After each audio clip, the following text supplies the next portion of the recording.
Wilson's, the choice of champions.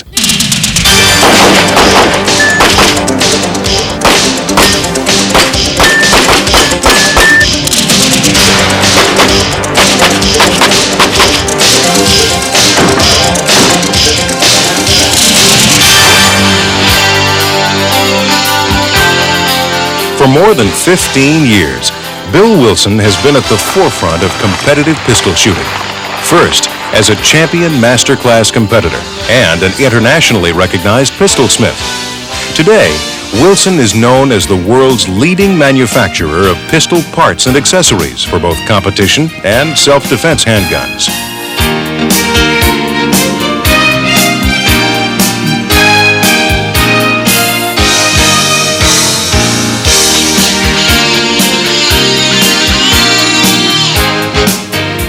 From the classic competition match trigger to the all-new Ultima Lube high-tech gun lubricants, Wilson's Gun Shop continues to be the leading innovator of quality parts and accessories for competition and self-defense handguns. Wilson's Gun Shop is dedicated to being the nation's #1 custom handgun and accessory company by not only offering the highest quality and service, but by providing you with the most complete selection of precision parts and accessories for all types of handgunning.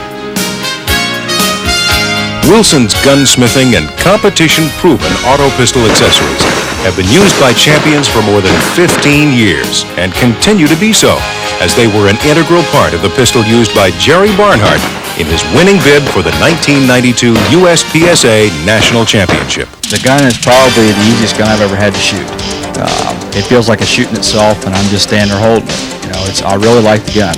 As usual, Wilson did a good job as far as putting it together. It's super accurate, it's reliable. It does exactly what it's supposed to do.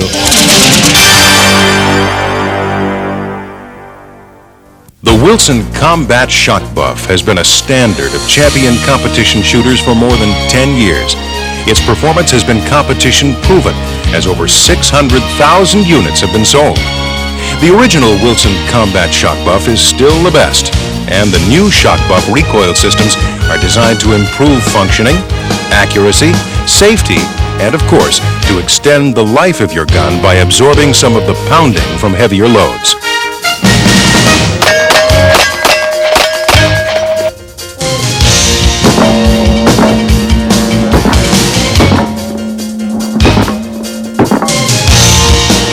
The Wilson Combat Guide Rods and the patented Group Gripper Kits improve accuracy of stock barrels by forcing the rear of the barrel up into the locking lugs of the slide under heavy spring tension.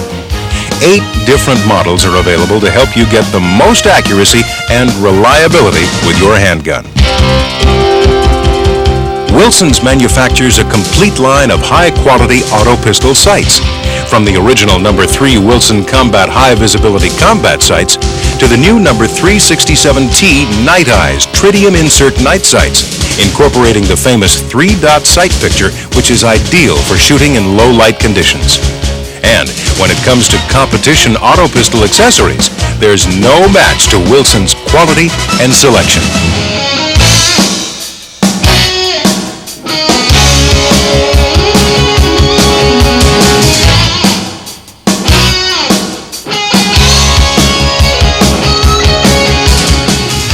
Wilson's rounds out its line of parts and accessories with the highest quality barrels and compensator kits available, and a complete selection of Series 47 advanced pistol magazines. These items adhere to the most stringent tolerances in the industry.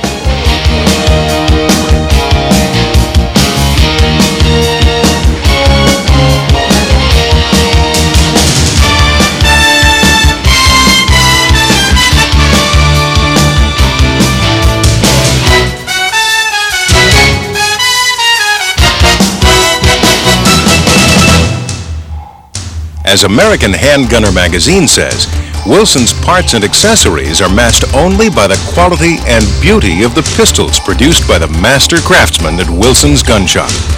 Exacting attention to detail is what sets a Wilson combat pistol apart.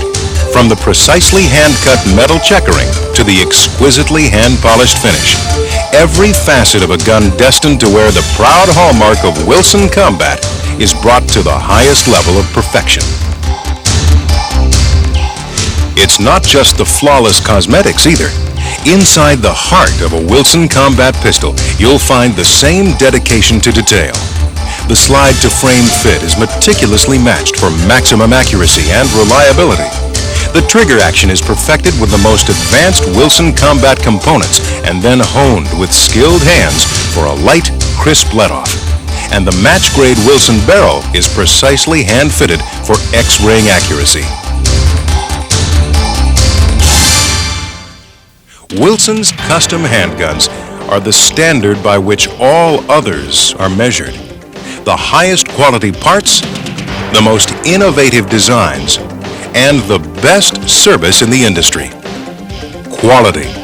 It's not just a concept, it's a way of life at Wilson's, the choice of champions.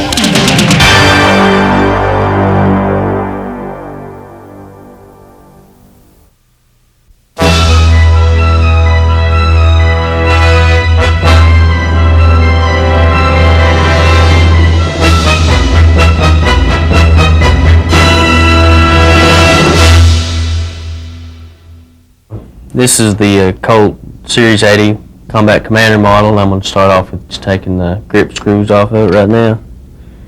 And from there we'll go on to the next step.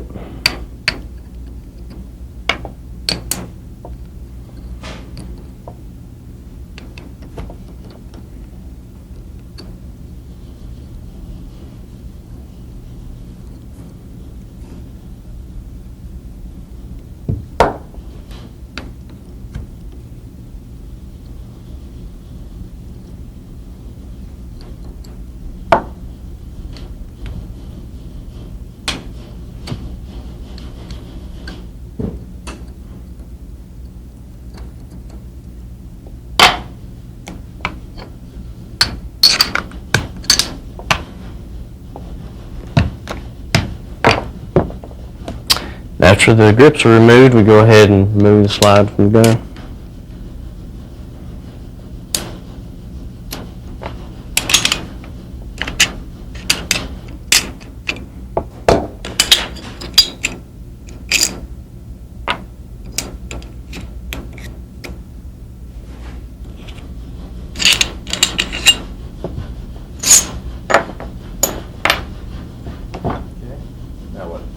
Then we go ahead and take all the internal mechanisms out of the slide, firing pin stop, and so on.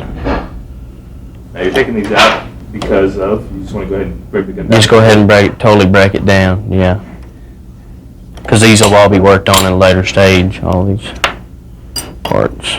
And once you take them all apart, you can keep them all in a bag or? We most usually have a job box like this that we keep them in, and just, they're not really organized in there as much as they are just kept intact with the gun.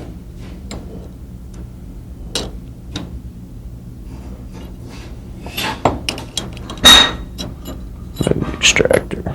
And that's more or less the finished slide there, and it's ready for someone else to take over. And then we start with the frame itself, taking all the mechanisms off of it. Safety.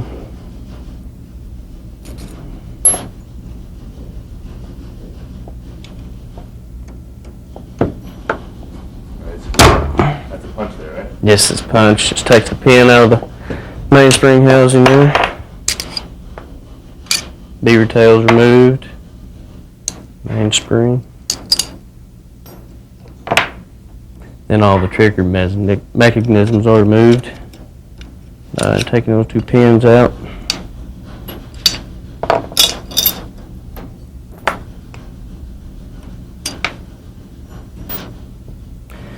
And then we remove the trigger.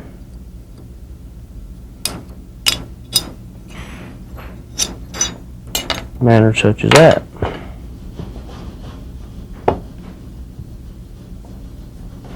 Then the ejector is removed.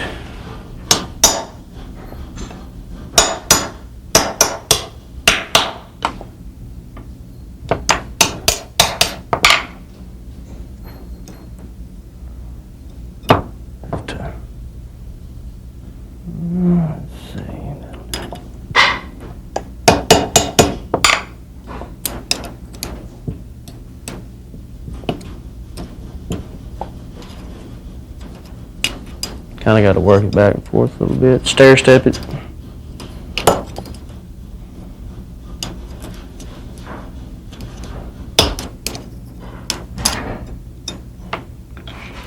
And that's fully disassembled. I'm ready for the next step.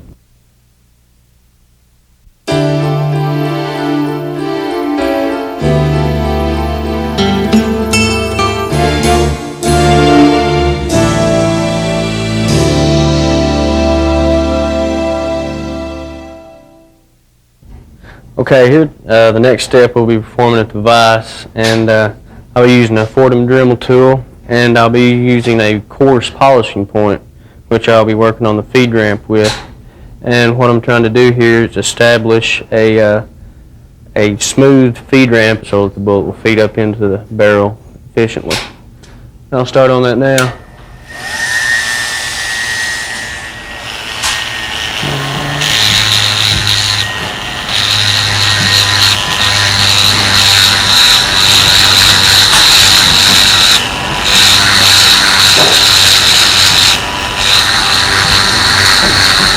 Something like this usually takes, right? Oh, it's not that time consuming. It depends on what shape the frame is itself, and the feed ramp depends on what shape it comes in.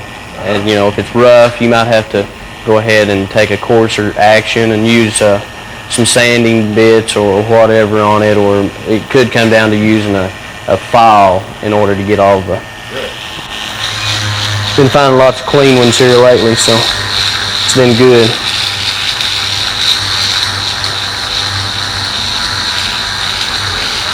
How smooth do you want it to be? You want it to be just close to mirror finish on it. You want it to be really, really, really nice. No tool marks or nicks inside the feed ramp itself. So you're really not trying to... We're not trying to, no, not unless that is called for. Sometimes they're real shallow inside the frame and not deep enough, and you have to go ahead and take a little off in order to get it to look uniform and function right.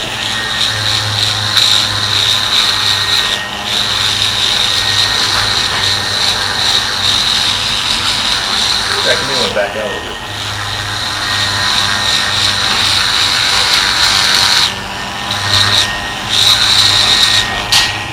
So that's a good start right there.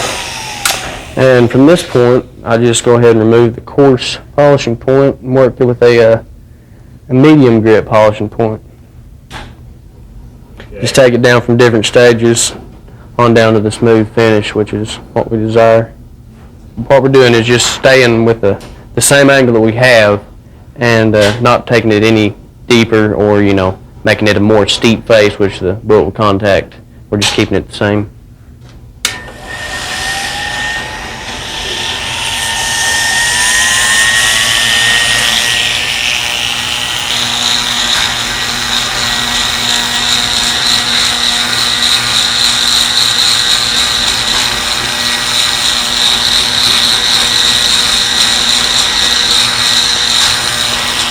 At this point, you can see where it's really starting to come into looking like it should.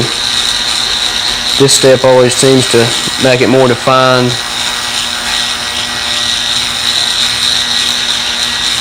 Just got to kind of finesse it around in there and get it to looking the way you want it. How much pressure are you applying? Not very much at all. It's real, real light. You let the tool mostly do all the work, not force it in any way. Just take it around and make sure you hit all of the surface that needs to be and come out to the rim of the frame there. Polish it up. That you don't want to take any away from the front of the frame here where it sets going into the barrel itself, or otherwise you'll have the barrel hanging out into the feed ramp and it won't work at all that way. You're going to have a messed up gun. I guess once you start digging into the frame, there's no return. Huh? Drastic measures are called for. Where are we at now?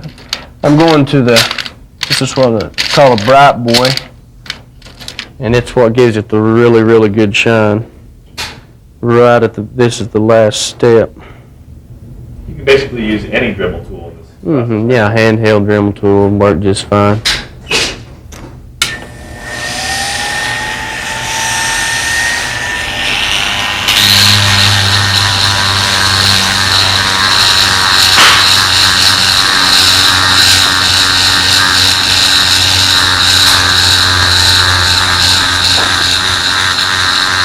You can apply more pressure with this to get a brighter shine on the feed ramp.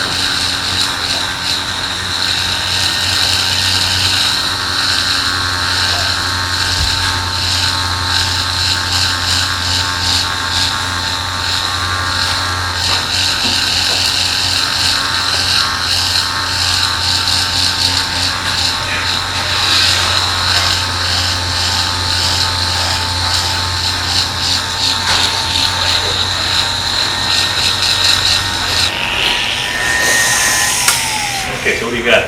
How's it look? Looks pretty good. And at the end of it, you just want to make sure that you go back and inspect and make sure there's not any tool marks left or nicks and cuts in any way. And I believe that one's ready to go. Looks pretty uniform. So now that's polished and ready for the next step. What's the next step? Next step from here, I'll turn it over to a fellow employee of mine. He'll go ahead and take over from here.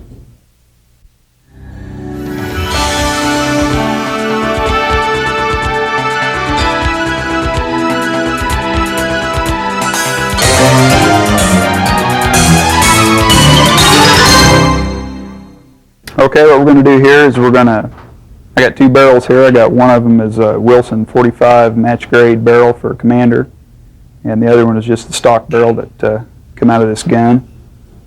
And what we're going to do is we're going to throw the barrel here to where so the round will feed up in that chamber real good. On this particular gun, we're going to fit the Wilson barrel, but I'm going to show you how to throw the stock barrel. It's more, we do a lot of that too here, but you can see the difference here in these two barrels. They're a lot alike, but there's some things that, you notice here on the Wilson, it's opened up quite a bit more on each side coming up around here than the stock barrel. And also, what's the purpose of throating? What does that help? Well, it gets rid of that little edge in there. You get that all smooth, get the tool marks out. Also, there's a real prominent little sharp edge right there that a lot of the times it'll keep that round from actually going up in the chamber. So that'll catch on the breath? Right, and if you can get rid of that, not real radically, but if you can just smooth that over to where that really flows in that chamber, well, it'll feed real good. So it increases reliability. Right, really does. Another thing you need to watch when you're throating a barrel, whether it's one of ours or the stock barrel, is first, before you do anything, you want to put it up in there, and from the feed ramp to the face of the barrel here, you want a 1/32 clearance. You don't want it even, and you don't want it overhanging into the feed ramp, because that, no matter how good you throat it, it's going to hang up every time. So you want to make sure. Right. Now, if it is, overhanging, or it's right on the feed ramp there, where you need to get it in a vise and face it back a little bit, face it a little bit and put it back in there and check it. You don't want any more than that. You can go a little more, but that's about the minimum. So we've got that piece of rubber? Yeah, just cork vise jaws or rubber or anything to protect it from crushing it. Now, first thing I'm going to do is I'm going to go ahead and just open that up a little more on each side, just give it a little more clearance. Not very much, there's not a whole lot. This is a pretty good barrel here. I'm just going to bring it up a little more before I do anything. What kind of tool are you using? We're just using the Fordham again, a little grinding tool with a real small stone. Just, it needs to be real good and parallel and round. Just enough to bring that up on both sides.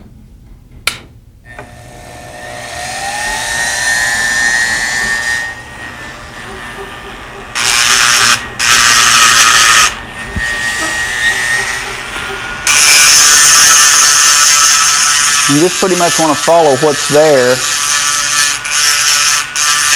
No real drastic changes.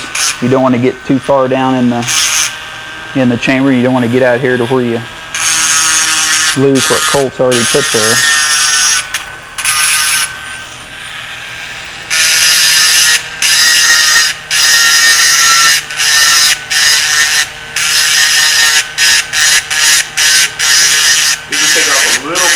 Not very much, just enough. Not very much, just enough to take some metal off. That's about it. I'm not forcing it hardly at all. And of course, you want to keep it even all around.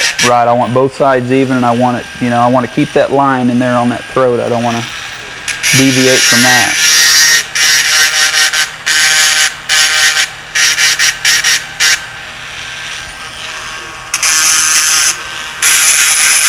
Now just even it all up.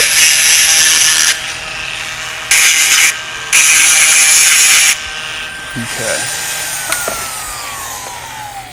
Now it doesn't look like we did much, but we just got both sides even, opened it up a little more. And now what I'm going to do is I'm going to,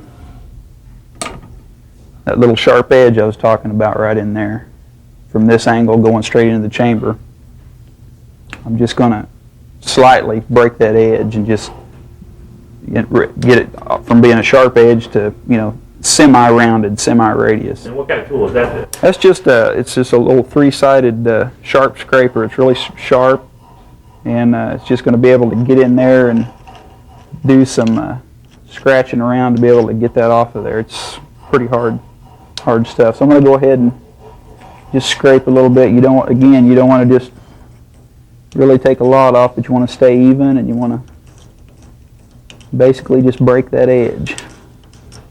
We're going to do some more polishing later that'll take care of any more that we need. That just kind of cuts that metal right off. Right. It does a pretty good job. You just want to blend it in as much as you can. It's not taking it down a whole lot, but No, not very much. Just getting a few curls out of there. I'm just going to go ahead down here on this flat, and it'd be easier if I take the bigger tool marks out now to polish it up later.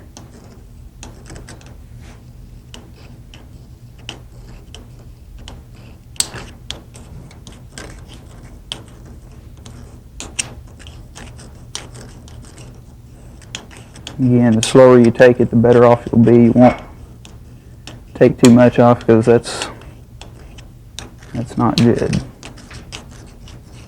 Okay. Now, got that pretty even all the way around. I'm going to take a polishing point. First, I'm going to take a coarser one that's a little quicker, and it'll get rid of some of those big tool marks in there. And they're not really that big. It's a pretty good barrel there. So this is the coarse polishing point? Right, it's pretty coarse. It cuts pretty good, and you don't put a whole lot of pressure on it. What I'm going to do is I'm going to get in there, and what I've scraped in the throat there and on down this, I'm going to just follow that and just burnish that down. And just polish it down.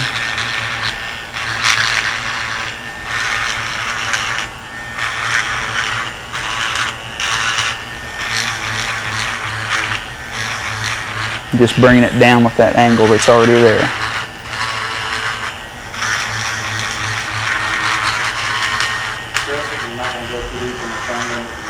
Yeah, you don't want to go too deep in the chamber and start, getting in there, because that's going to make some marks in there you don't want to have, especially on a match grade barrel. You don't want to be doing that because your tolerances, the manufacturer's kept pretty close.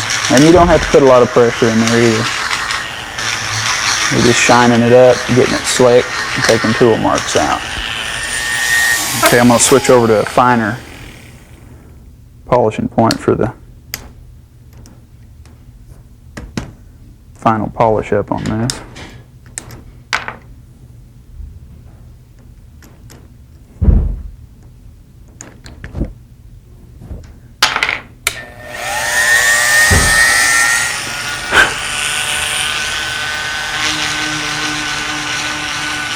And once again, you're really trying just to polish the Right. mark that you worked on. Right, I'm running a little bit faster to get a little more shine, and I'm staying right where I was with pretty much all the rest of the tools. Now the edge is basically going. Right, it's pretty good and rounded, and I'm just shining it up to where even if it gets some powder residue after shooting for a while, it'll still be slick enough to feed. You won't catch that throat in the barrel. So the shine helps probably keep down some of that powder. Right. nothing for it to catch on to.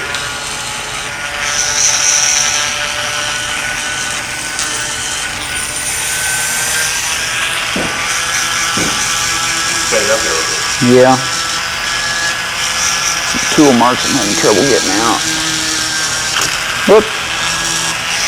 Be careful of that too.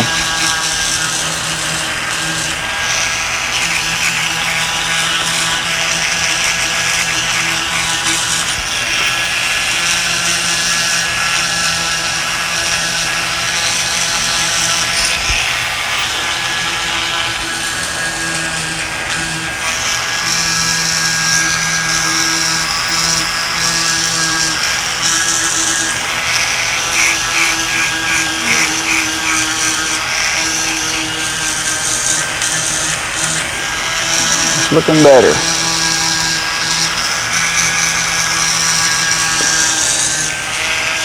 And this is, know when it's done. Well, when I get it all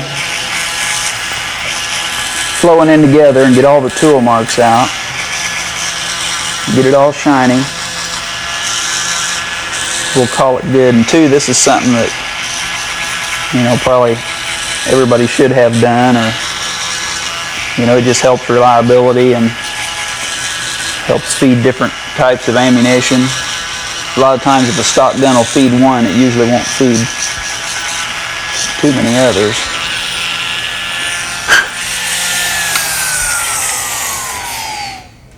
Now, you see they're all shined up, polished up, it's pretty slick. The little sharp edge is long gone, the tool marks are out, and should feed pretty good. And then you always want to take it back out, make sure that, just put it back in the frame and take a look at it. So it matches up. Yep, you see how she looks, make sure you maintain your gap from the feed ramp to the barrel. You got to be in pretty good shape. Yeah. A little bit of focus, Jack. So that's what it's supposed to look like, and it's all polished all around, Yep. and no tool marks. Got your feed ramp polished, got your barrel throated and polished, and should feed real good.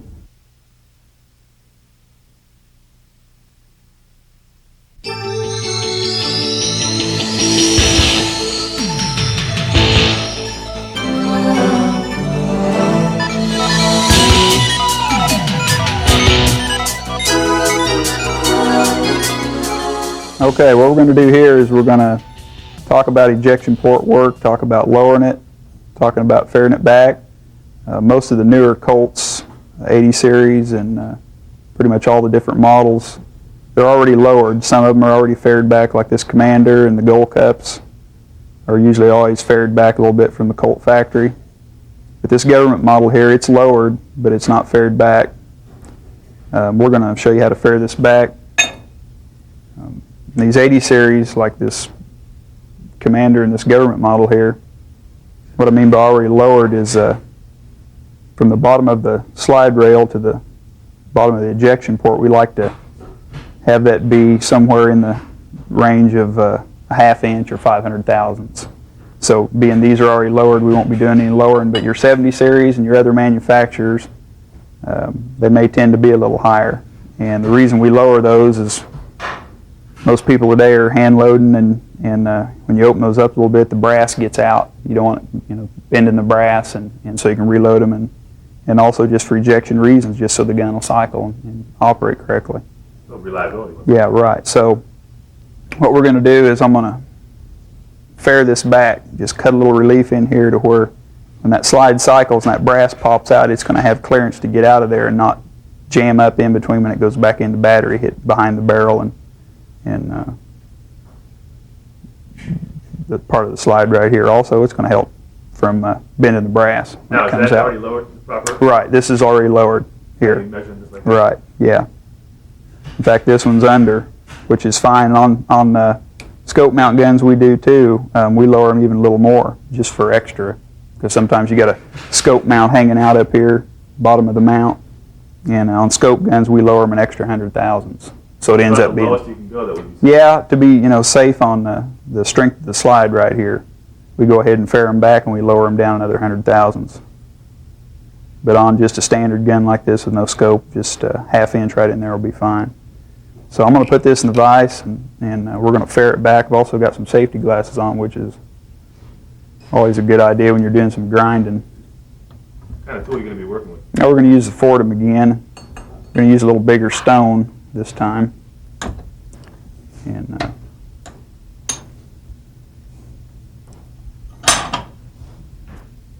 and you can do this with almost any Dremel tool, right? yeah, this is a 1/2 inch, I believe a 1/2 inch by 1/2 inch coarse grinding stone. And just coarse so we can get a lot of metal out of the way pretty quick, and we'll clean it up later. So basically all I'm going to do here is I'm going to find me an angle here and eyeball this cut and try to stay the middle of this cut to be right on this line right here coming back. So when I get started, I think you'll probably see kind of what I'm doing here. You know, you want to hold this real good because it'll, when you get down in there, it'll tend to want to run out across the slide.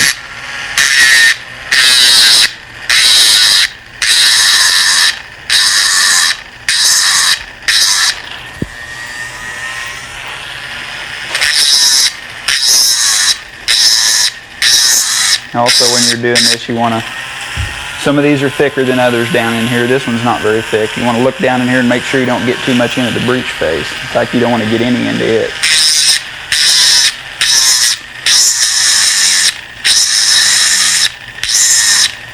Just kind of keep it moving, take a little bit at a time.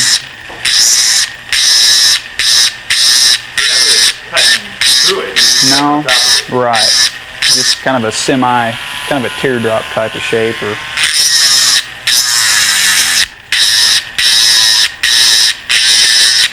and it doesn't have to be a great big cut.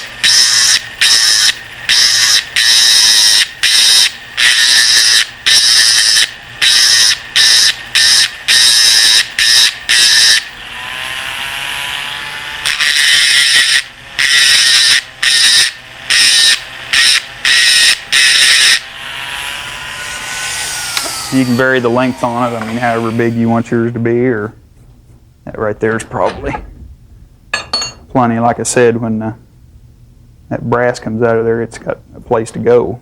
It's not tempted to get hung up in there.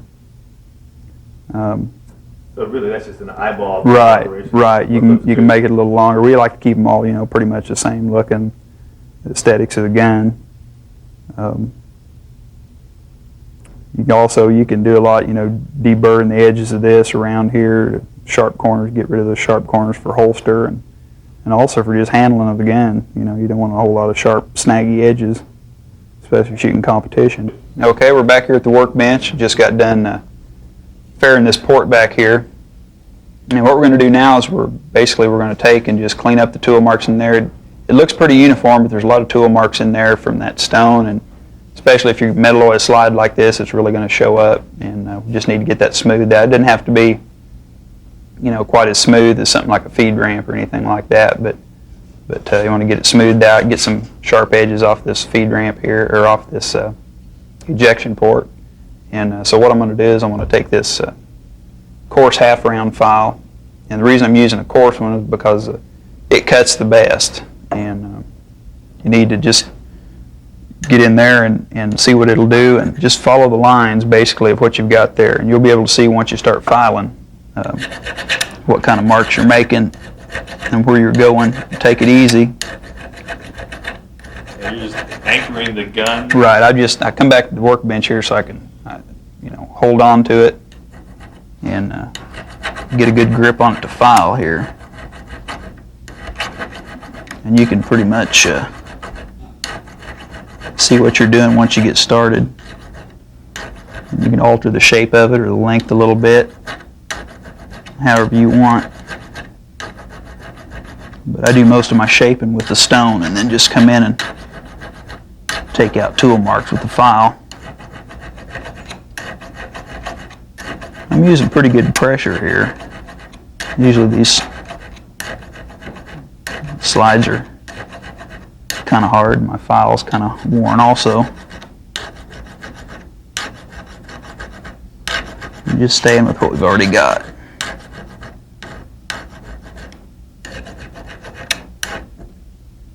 Stop and look at it every once in a while, see if it's what you want it to look like.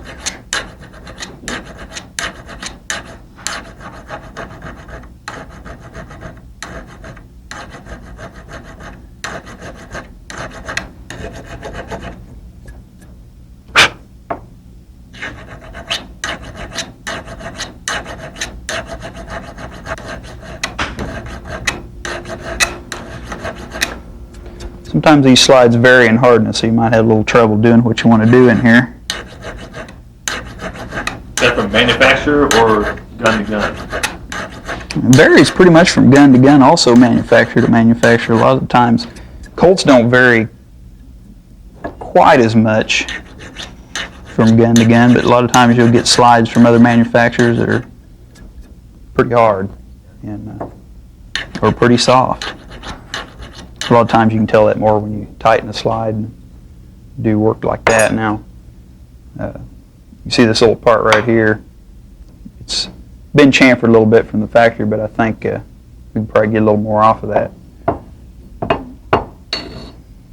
And again, you can do as little or as much as you want. I'm going to flatten it off and chamfer it pretty good. How coarse is that grill? This is fairly fine. It's a number 2 cut, a wide pillar file.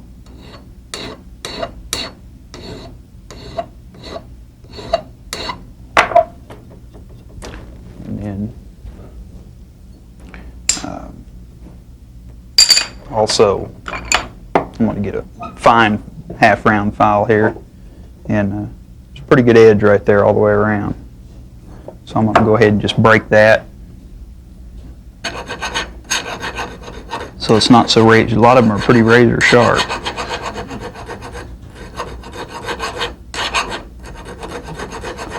Just break when it. it's blue like that, you can really see the work you're doing. Almost. Yeah, true. Yeah.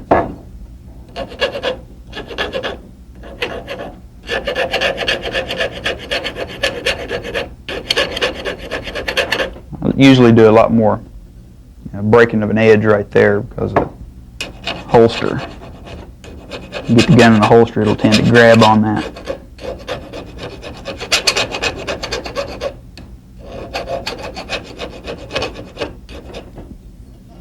This gun here, the bottom of the ejection port's fairly straight. It's not wavy very much. It's not real high. And sometimes when I get that, I'll just get this pillar file again that's fairly flat and just flatten it up, you know. Usually they're higher over here. And we can just take that down a little bit, take a look at it, even it up.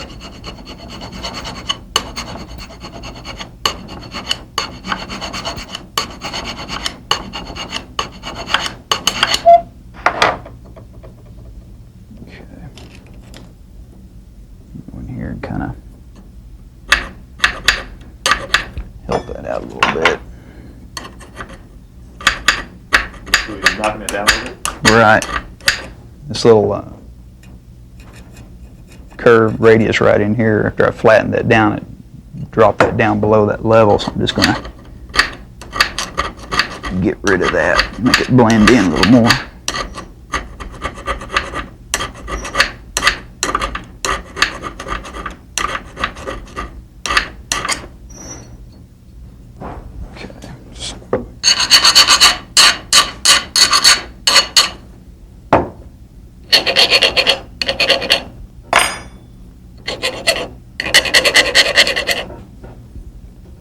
Also over here, this slide top's been serrated. There's a pretty good little machined burr right there. I'm going to go ahead and get rid of that.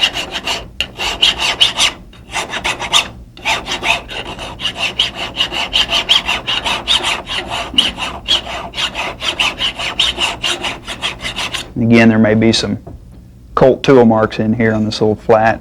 If you don't like them, we'll just get in there with a good fine file and get rid of them.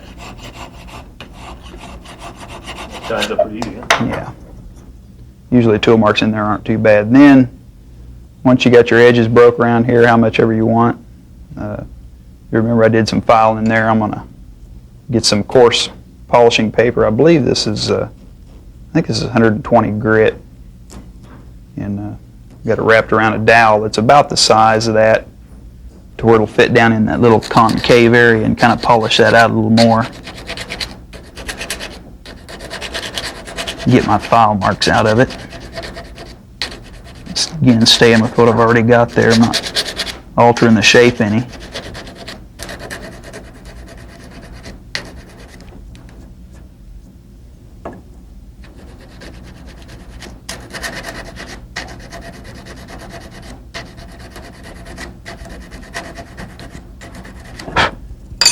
got it pretty good with that paper, I usually go to some real fine Just to polish paper. Yeah, just to get it right down to when you look at it, you see a relief there. You don't see a bunch of tool marks.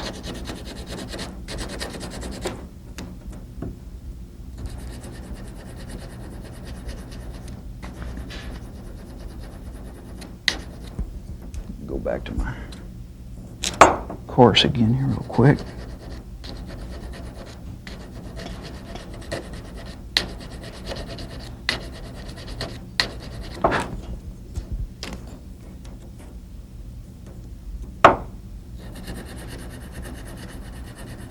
And again, as you're doing this, you'll be able to find your angle and see what you're doing at the same time.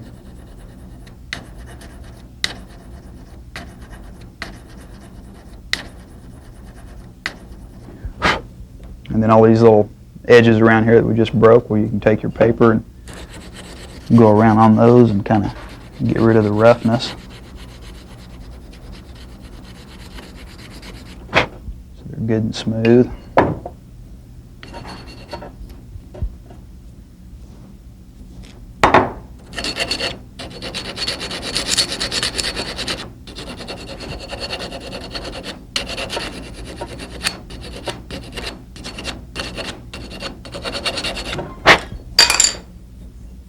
And that's pretty much what you want. You got your edges broke all around here. Pretty snag free back here. Again, our slide was already lowered. We just evened it up a little bit, faired it back, polished all those tool and file marks out. And that's what it ought to look like. Ought to give you a good reliable ejection and a good shooting gun. Shouldn't bend your brass. And where do we go from here?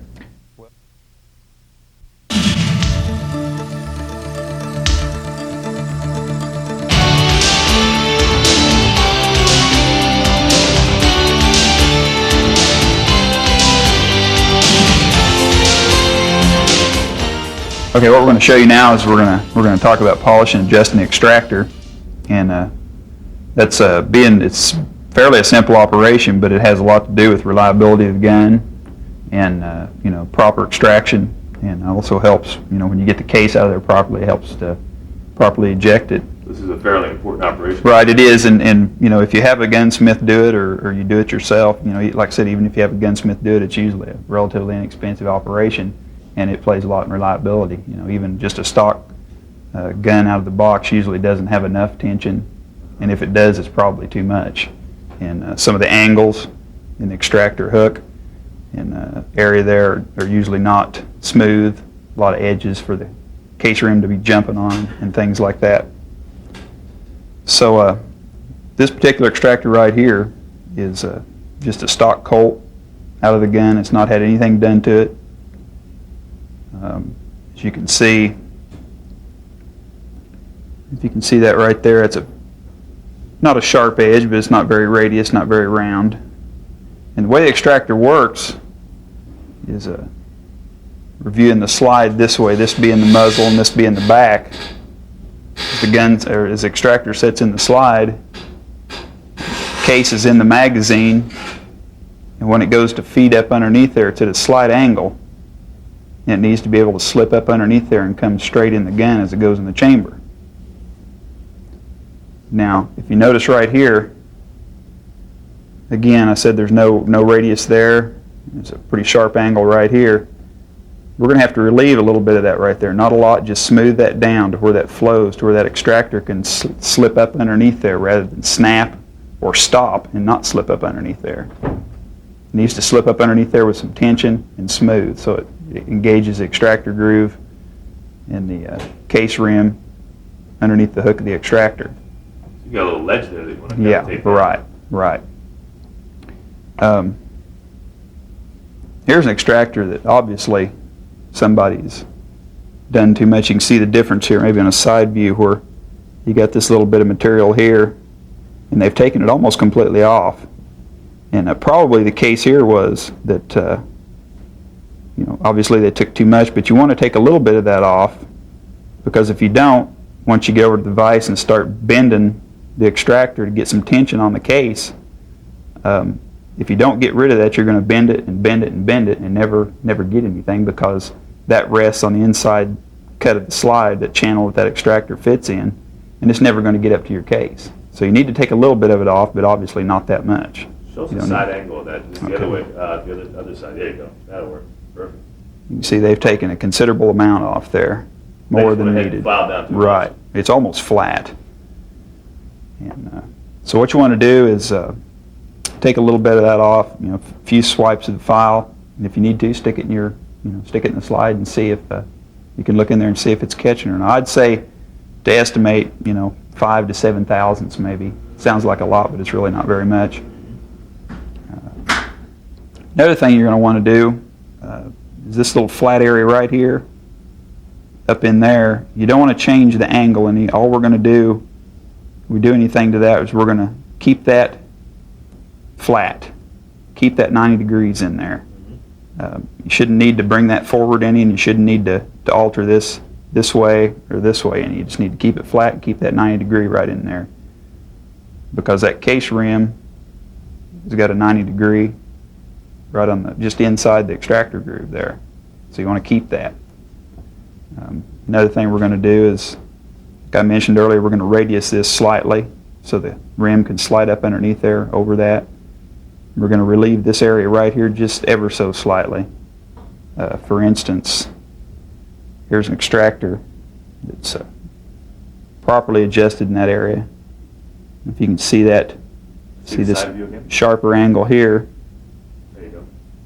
And you can see we've radiused that a little bit with the file to where that case rim will slide over that. And these are all factory parts, right? Right. These here that I have here are factory parts. You've worked on. Right. Then also we've relieved this right here a little bit. Again, it's going to give you that clearance when that case is at an angle to sweep up in there. It's going to give it just a little bit so it doesn't have to fight getting up underneath there. And again, you can go too much there. You don't want to do too much. Here's one, obviously, that's way too much. It really altered that quite a bit. It will probably work. I wouldn't bet on it. If it works now, it will probably give you trouble later. You get some firing residue caked in there, it might give you a lot of trouble. But whether it does or doesn't, you don't need to do that much. It doesn't need quite that much. Also, they've altered this angle right here. It's kind of at a slant. Yeah. Need to keep that right straight across. 190 degrees. Right, right. Shouldn't be any problem with adjusting a Colt extractor if it, if it looks pretty good and it's not, any bad tool marks or anything like that. But the Wilson extractor here, we like to keep tolerances a little bit tighter on it compared to your stock part. This little area right here, we keep it pretty much. Chances are you won't have to do anything to that. If you do, it will be very little, less than you would have to do to a Colt extractor. Also,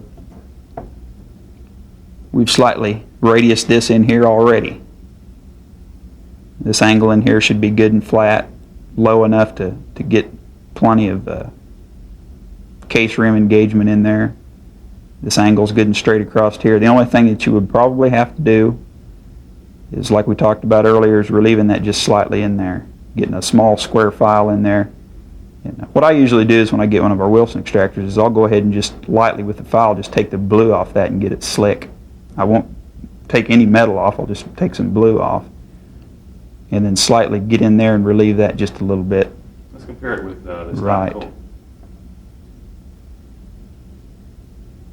As you can see, it's pretty much the same except for the relief right there for the case to slide up out of the magazine underneath. And then the only other thing you might have to check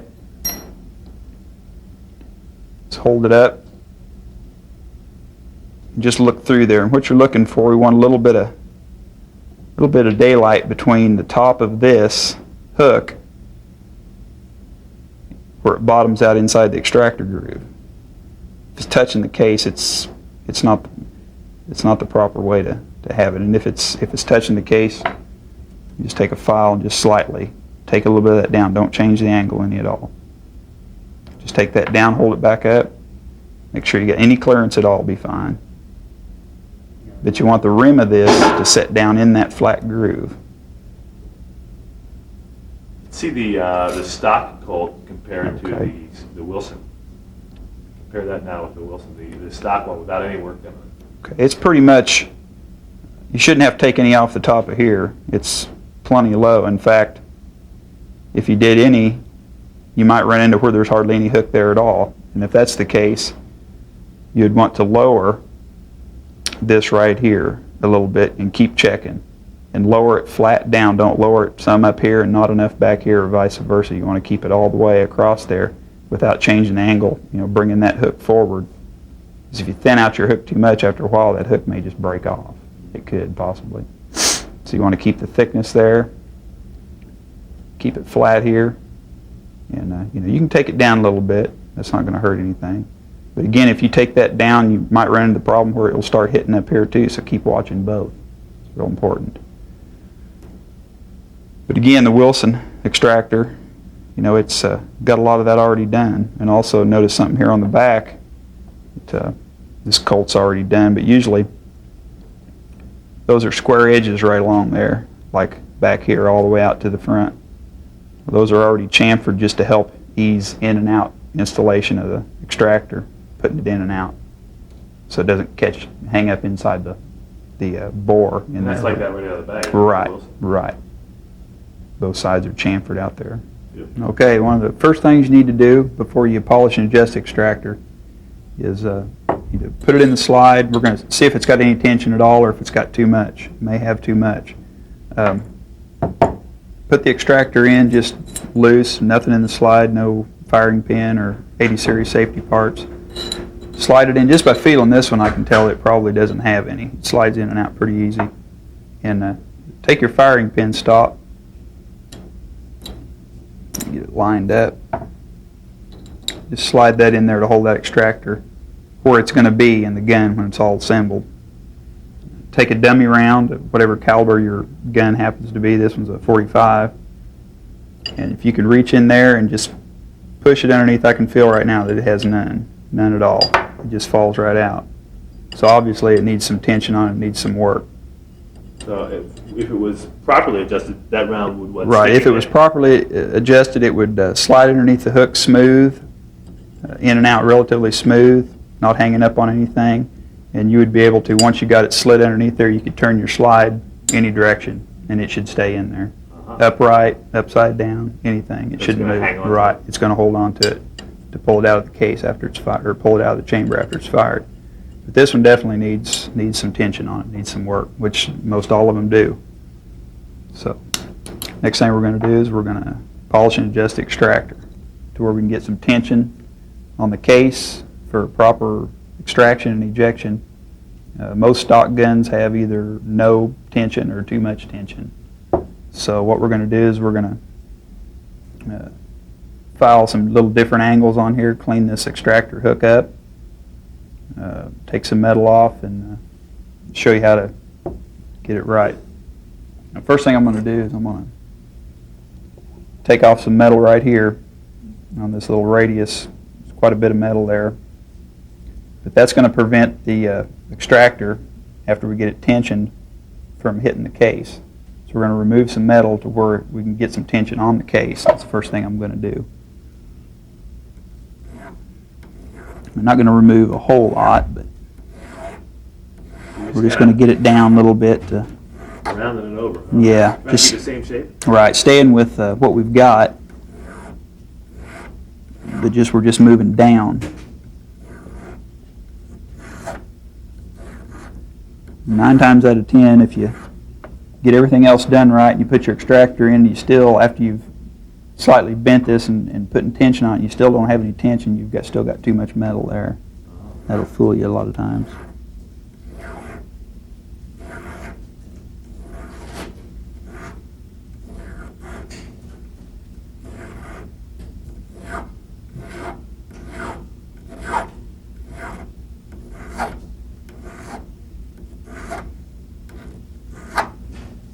Okay, that probably ought to be enough. The next thing we're going to do is we're going to take this small square file and we're going to clean up this flat in here. We're going to try to get it flush and flat. It looks pretty flat right now, and get out any tool marks and just make it level make it smooth for that case rim to slide in and out on. You don't want to take off too much. You want to just, you can kind of look at it, see if it's level or not. So you're kind of making a 90-degree angle? Right.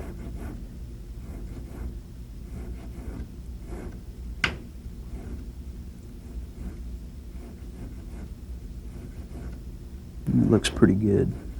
The next thing is this little bevel right here, where that when the case feeds up out of the magazine, it needs to be able to slip over that relatively easy, smooth.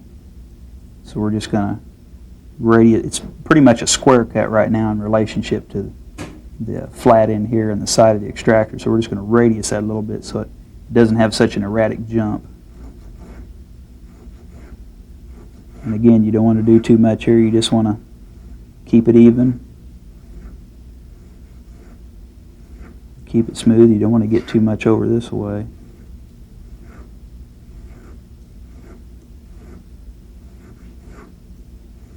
And all the way up and down there, you want to keep it pretty much the same.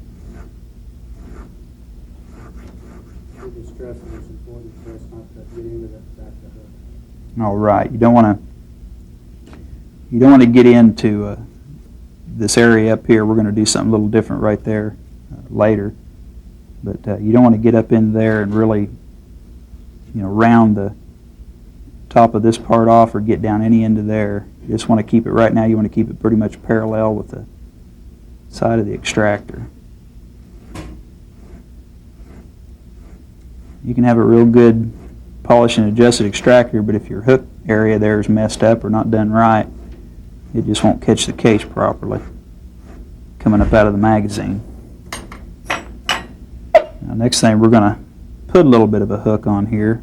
You can see that right in there. Just hold it still on this side. It's pretty square right in there. Yeah. And we're going to slightly, ever so slightly in relation to everything else, put a little bit of a hook in there and relieve this a little bit right there on that hook on the inside, to where when that case feeds up out of the magazine, it's got something to flow into the extractor notch with a little bit of clearance. Okay, so what tool are you using there? This is just a real narrow needle file. I believe this is a number 2 cut. It's kind of coarse, but it's kind of in between coarse and fine. And I'm not doing a whole lot this way. I'm doing it more this way. Just kind of curving around toward the outside of the point of the extractor. Just on the one upper edge there? Right. So not done on the whole face? Yeah, I'm not doing anything right down here on what we just radiused. I'm up inside the hook itself. And again, you don't want to do too much. You just want to get a little bit relieved there.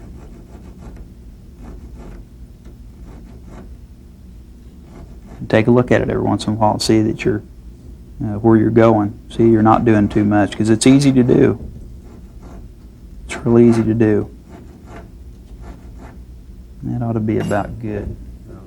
Show us exactly what you turn it over to the other camera up top.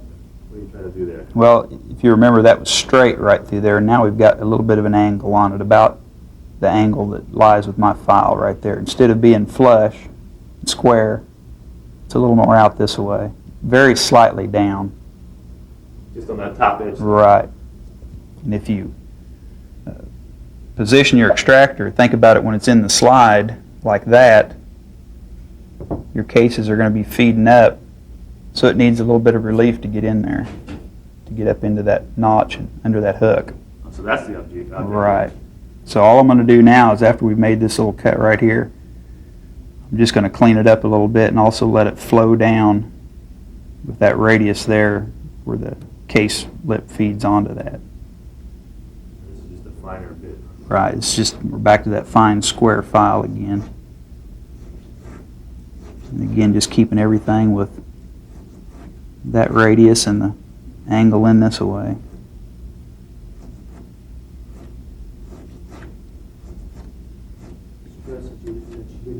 Yeah, I didn't do anything to change the 90-degree angle here. All I did was radius that over so it's a smoother jump onto that flat. And there's not a lot done there. There's not very much done at all. So you haven't really cut underneath No. the hook itself? No, You've cut I've just not. Radius I've that just kind of edge. radiused that corner out, you might say, a little bit to where it's not so sharp and it's not so abrupt of an angle right there. Just And what that relieved is, it a in little fact, bit. is the lower edge of the extractor Right. as it fits into Right, as it is fits into the positioned slide. in the slide, right, And that's what comes into contact with the round first. right. I'm just kind of cleaning that up a little bit. Okay, that looks pretty good. So what we're going to do now is we're going to take a dummy round. You always want to use a dummy round for something like this. You're going to be putting it in the slide. Prevents a lot of accidents. But I'm going to hold this up, and I'm going to make sure that the inside of the case area right here, on the head and the lip right there, is not going to hit on top of that. Want a little bit of clearance there. All we want to ride is that case head lip riding right in that notch right there. Okay, what I'm looking for is light between the case and that little top edge right there.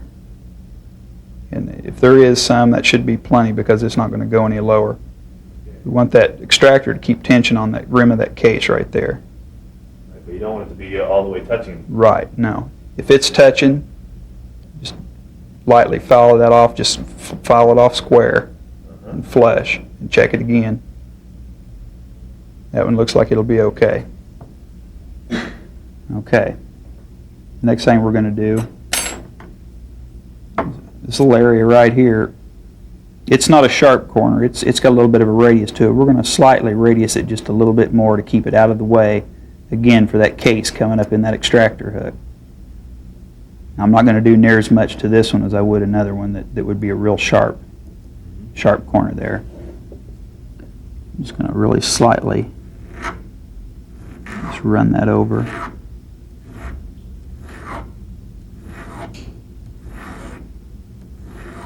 Basically, just cleaning it up more than I'm taking any off or changing any angle.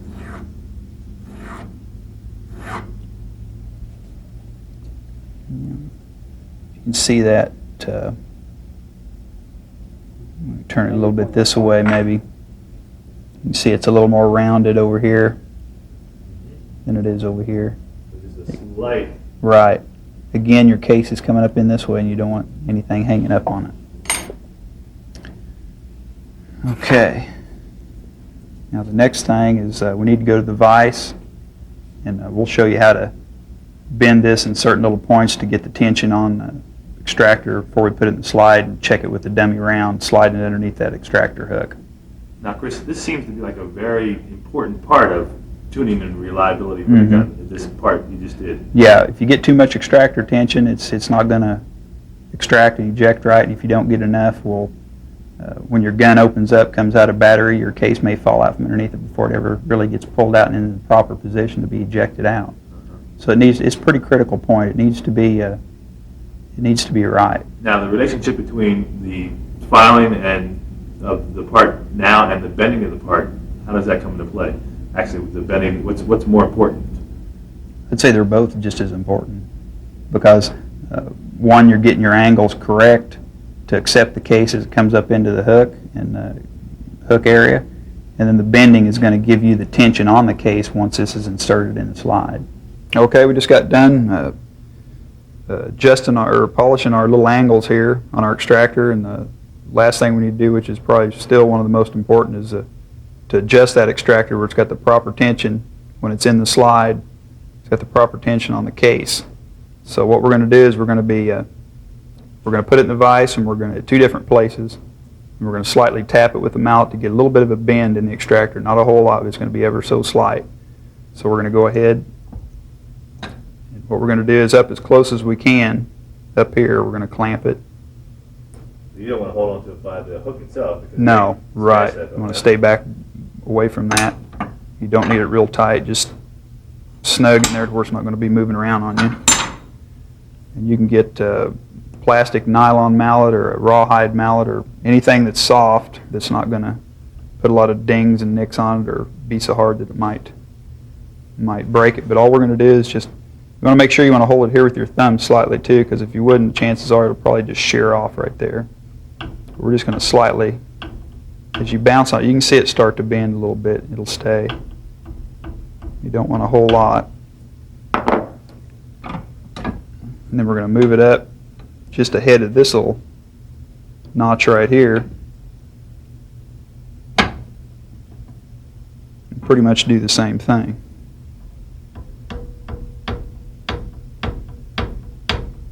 And you advise keeping your thumb there so you don't Yeah, break it. right. You want to always support that there.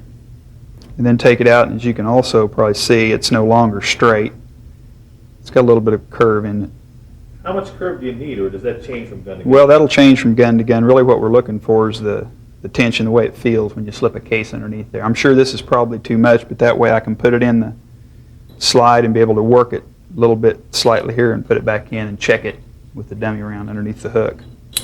So we're going to go ahead and take just a hair of that off. We're going to push it down in the slide. Again, we're going to put our slide stop underneath there. Take a little bit of, to hold the extractor in the slide where it's going to be. Take your dummy round, again, put it down in the slide. And it's a little rough. It slides underneath there. It'll hold the round, but it's still just too much tension. It's rough. It's jumping around. It's Yeah, that's because of the angle, right? right.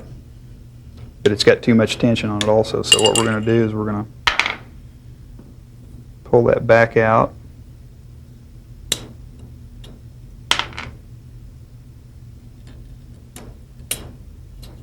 And all I'm doing now is just leaving it in the slide, bringing it about halfway in here, somewhere between the two places that we held it to bend it, just very, very slightly. Just, you won't even feel hardly any movement at all. You'll just feel the extractor give just a little bit. Reposition it in the slide. Needs to be straight. Again, get your dummy round. Slide it up underneath there. It's a little better. I think it's still a little too much. You want about 4 pounds of tension on that, which you know, as many as we do around here, you know, we just pretty much do it by hand. Again, I'm going to slightly.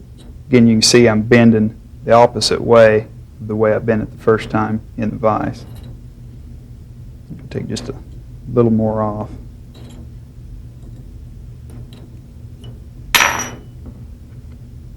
Put your slide stop back in. Put your dummy round. That feels about right. Feels good. It's not too hard. It's not too light. But if it's properly adjusted, it's enough and not too little attention, you should be able to turn that up, turn it upside down, and that round's not moving. It's not falling out. It's not moving any at all, hardly at all.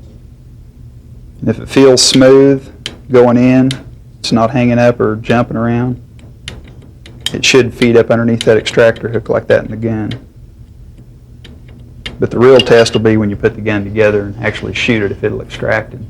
So This will get you real close. This will get you real close. You can kind of feel Right. that comes into play when you polish it Right. and took off a Right. little bit of metal. Yeah, get those angles more radiused and get some of the stuff out of the way where the only thing that extractor's got pressure on is that case rim right there up against the side of the breech face. It feels smooth and it feels like it ought to be just about right.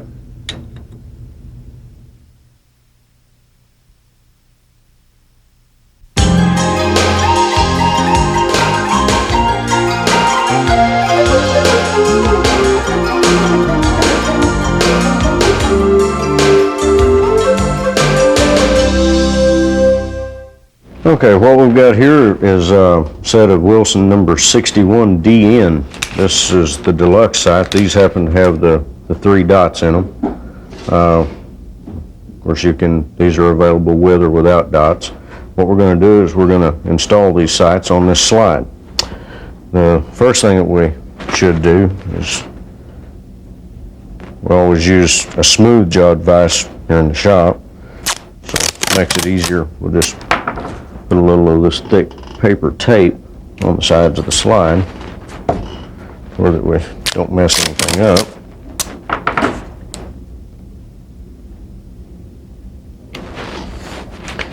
Then we're going to take a padded punch. We're going to knock the front side, the original front side, out of the slide. If you don't wrap a little something around your punch, you'll scar your slide up on the underside here. What we're going to do is we're going to knock that out.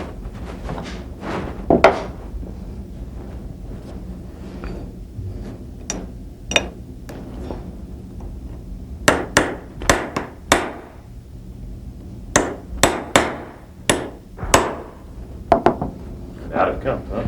And out it comes. Okay, at this point you can take a little look and see, how your front sight's going to fit in there.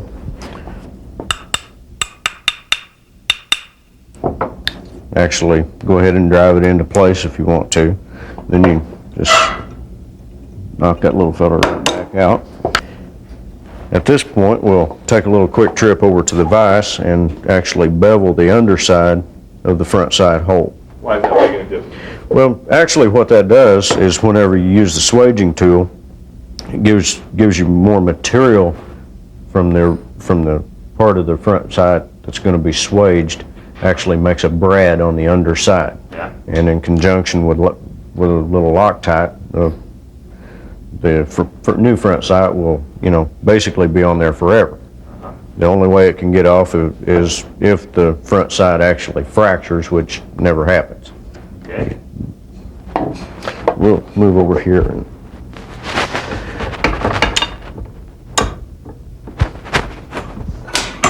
Okay, what are we going to use? we're going to use the Fordham here for just a second. Get us a pair of safety glasses and a very small round stone. What we're going to do is we're going to reach in here and just bevel the hole just.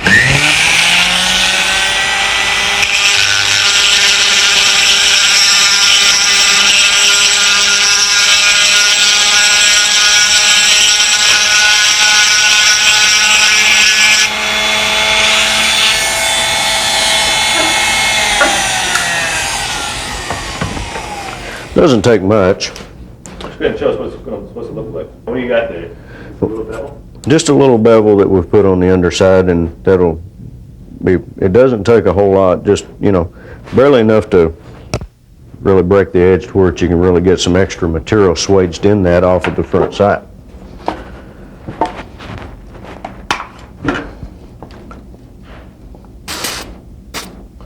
What's that? Yeah. That's a little bit of degreaser. We're going to use that to make sure that our Loctite sticks real well.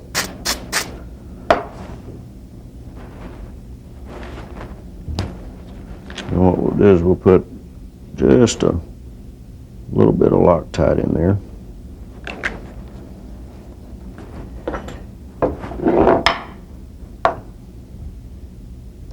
Just lay our front sight right in the hole. Tap it into place. At this point we'll get a MMC staking tool, which is available from Brownells and works real well. It's basically the only way that we've ever put front sights on here because it does work so well.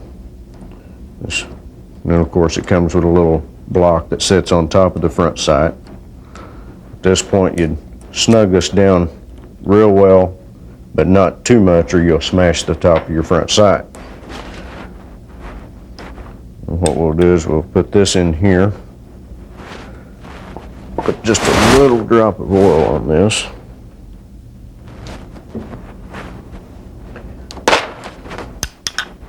And drive this in. Now, where does that make it fit? What this is doing, it's the little block that we just drove in has a channel that tapers up and actually swages the underside of the front sight. At this point we can undo this, pull the block out, using a padded hammer, you can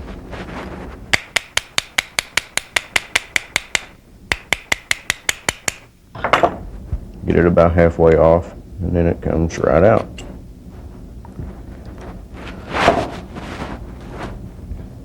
Take a little rag and wipe out the excess Loctite that has run out. At this point, what you would run into is extra swaged material on the underside, which would prevent the bushing from going in. Okay, we'll go back over to the vise for just a second and take a little stone and grind out that excess, where that your bushing will go back in the slide where it's supposed to.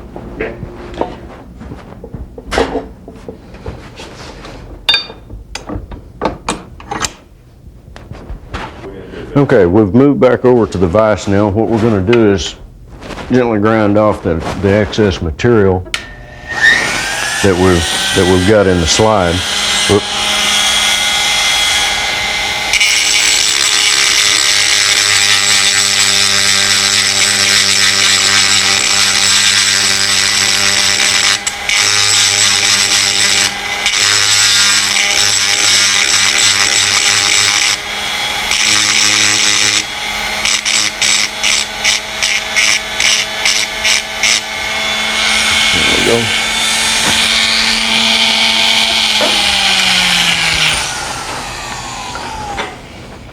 Okay, what we've done here, we've cleaned this off and should have it where with the bushing will go back in the slide.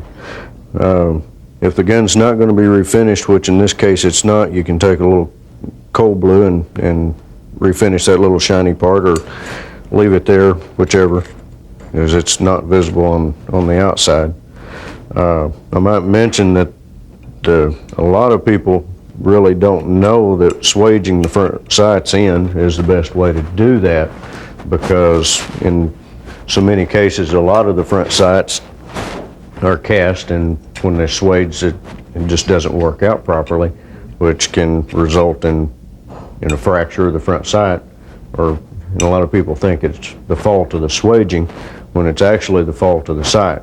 Our front sights, or all of our sights, are machined from bar stock with the grain structure of the metal running properly, to where you basically end up with a unbreakable front sight.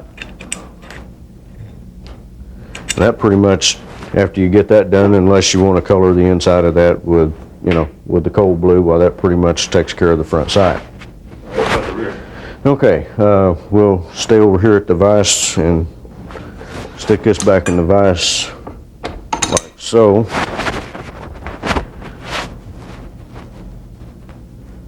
Get us a punch.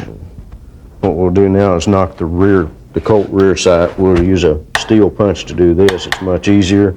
Not going to use the steel or the original Colt sight anymore anyway. So.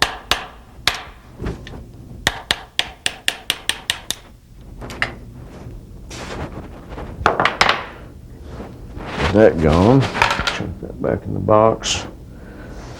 We'll see how this is going to work. Okay. Most of the time, your dovetails and the Colt slides are pretty consistent. This one here, for example, it's a little loose. Well, it'll go up to here, and that'll allow us a little room to where we can open the dovetail up, and should be able to drive that little fella in there and be nice and tight.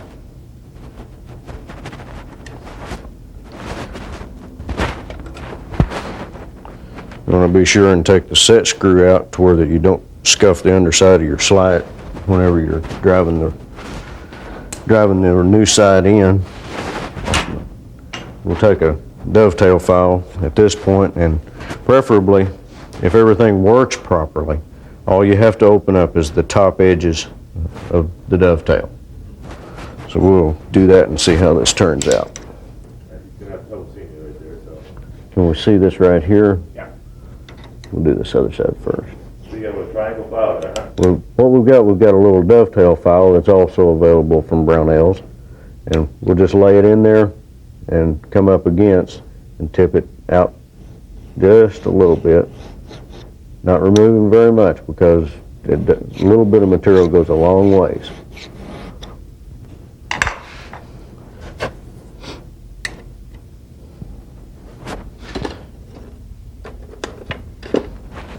Most of the time I prefer to use a little piece of wood rather than, brass or something like that, because they do mar the finish on the part that you're wanting to put in.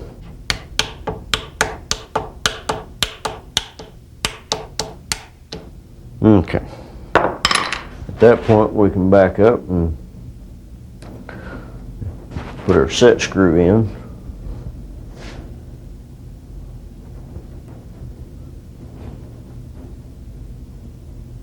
Some people like to go ahead and put some lock cut. And at this point, if you can take it out, hold it up to the light, and check to see if you have any light gaps in your dovetail between the fit of the slide and the rear sight.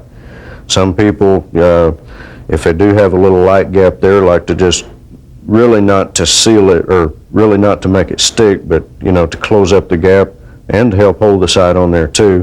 Why, just drop just a little bit of Loctite and it'll naturally flow into the open spaces under the sight. Okay, what we've done here, we've installed the sights. We can go ahead and peel the tape off the slide, bearing in mind that if you do all of this sight installation real carefully, the new sights, fixed sights, can basically be installed without any damage to the finish. By using the paper tape and the smooth vice jaws, we've eliminated the possibility of getting any scratches on the sides of the slide. Actually, the only place that we've cut any material or disturbed the finish in any way is on the underside. That can be taken care of quite easily just by taking a little Birchwood or Brownell's Oxbow blue, which seems to work the best of any that we've been able to get. And brush that on? And just brush that on there real nice. Wipe that out, and it's basically just like it was when we started, except you have a new set of 3-dot sights.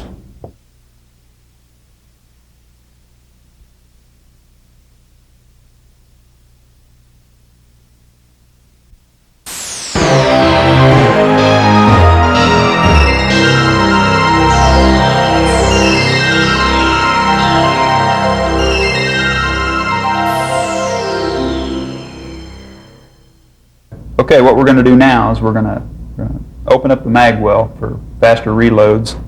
We're going to bevel the inside edge. This cutter right here will bevel that inside edge approximately 60 degrees. I believe Brownell sells cutters that will do that. This particular one here we've made, and it works real well. There are other various different angles, whatever you decide to go with. But 60 degrees is about the average, I think. We're going to run this mill in here, and we're going to bevel the inside of the Magwell to get some of that corner metal out of the way, and then also we'll be putting a mainspring housing in here and cutting down into the mainspring housing with the Dremel tool. So what we're going to do right now, I've got this frame in here in the milling machine vise, and I've got it into where the butt of the gun here is level up in the air, both sides. And if they're not exactly the same, just cut the difference in half, get it close. And we're going to run this mill in here and see if we can get some of this material out.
Okay, we just milled that out to get a lot of the material out of the way.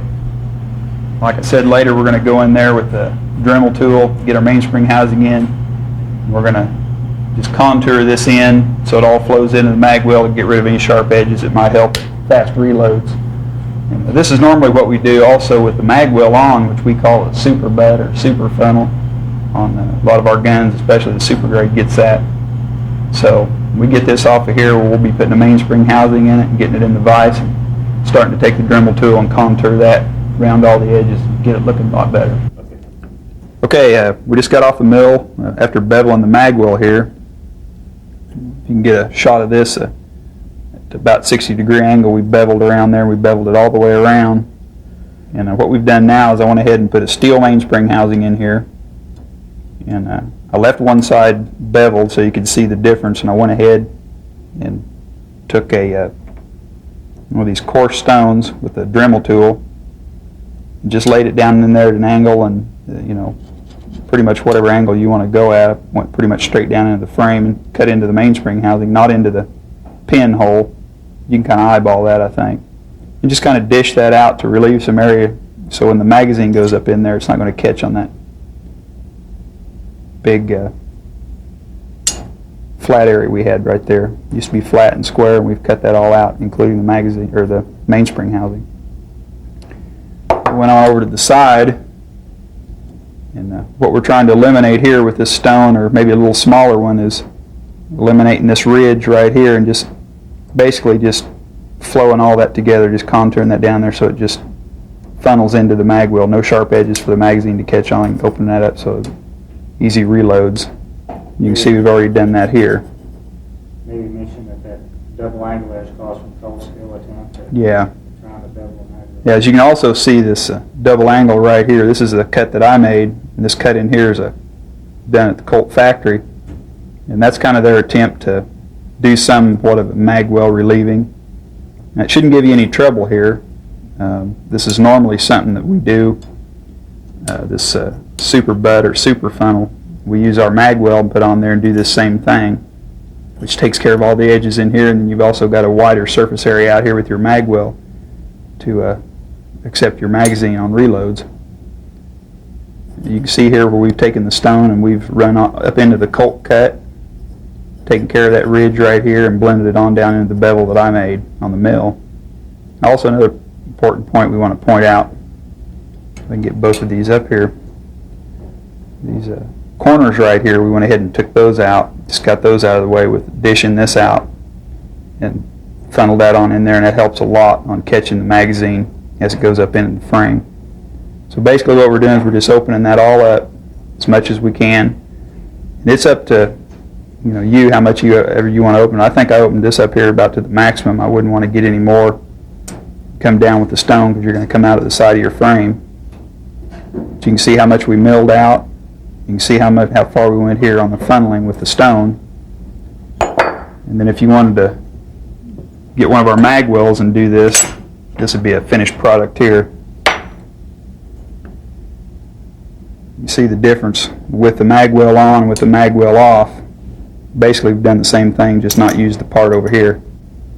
We funneled that on out and it's blended all up. It's real smooth, no sharp edges all the way around. Corners are taken out of it. It's a good, open, smooth area to insert a Magwell or insert a magazine on speed reload. Does a real good job and it works real well.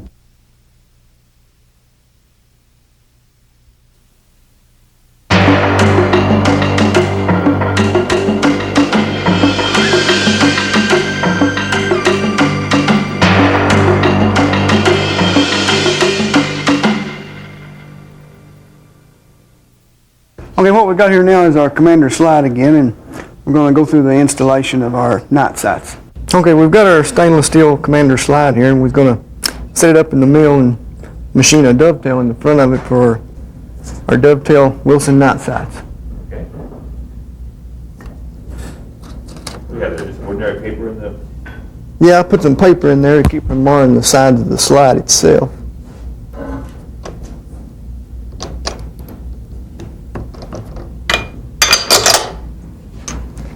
I'm going to level off the top of the slide here.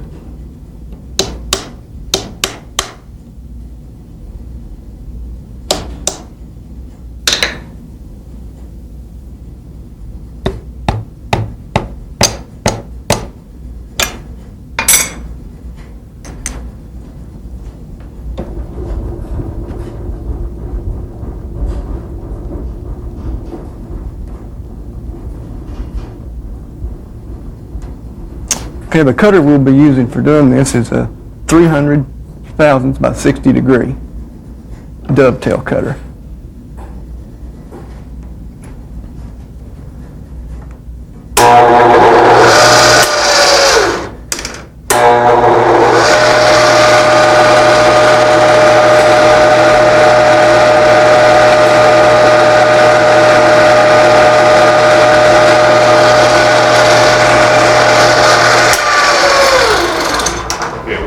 Okay, what I was doing right there was finding the front of the slide so I can move the cutter back 90 thousandths.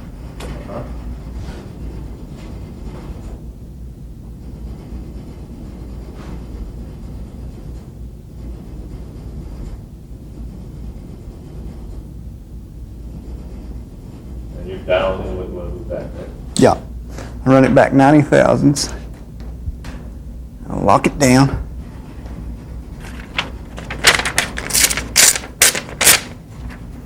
Use a piece of paper to slip under my cutter to find the top of the slide.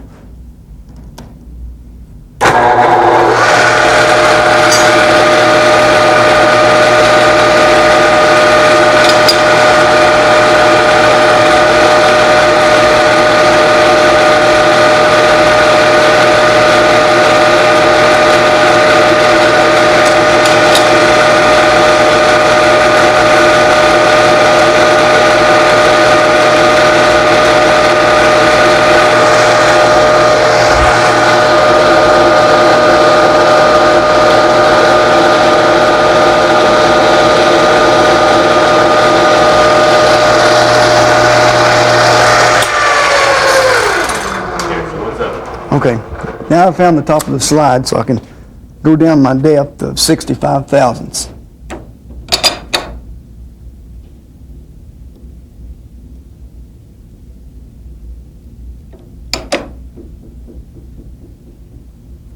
Lock the table down. Now we'll machine our cut.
That ought to do it.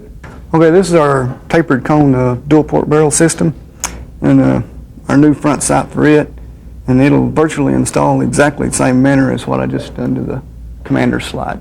So you just go ahead and lock that into the vise and just cut a It's dovetail just- right there. Yes, just cut your dovetail in it, just virtually the same as what I did to the commander slide just now. You notice I have the sides of the slide taped up to keep from marring it as I install these sights.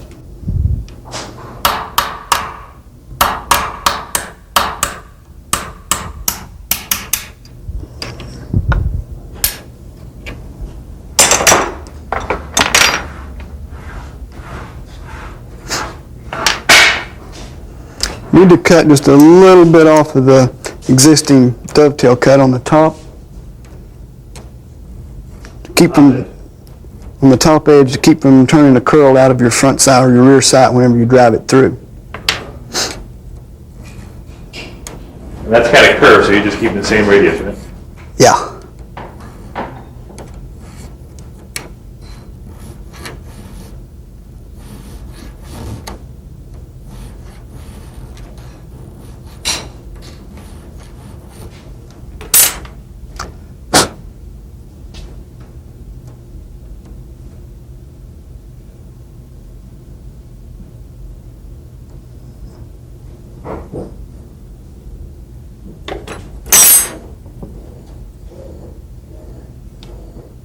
How tight should that be? It should be fairly snug.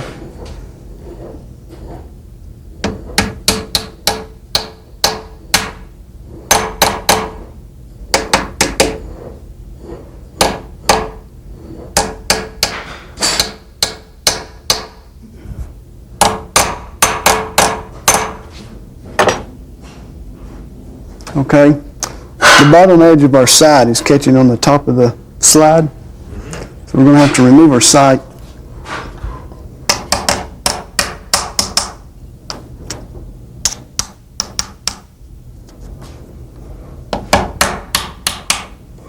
You're going to pound it out over File is just a small flap in the back portion of our slide right here.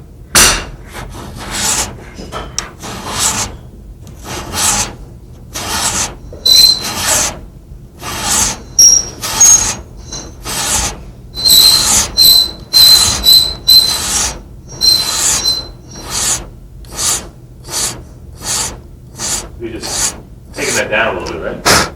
Yes. If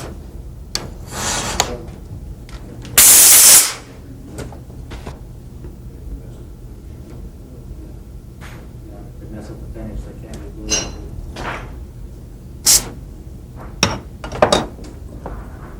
All right, what are you going to do? Okay, we're going to try to drive him back on. You'll notice I'm using a wooden dowel rod for a driver rather than any kind of metal, because if you mar the finish on the night sights, you won't be able to get any kind of refinish, bluing on them or anything after the night sight inserts are installed in them. The wooden rod also gives you less shock whenever you're driving the sight and less chance of busting one of the inserts.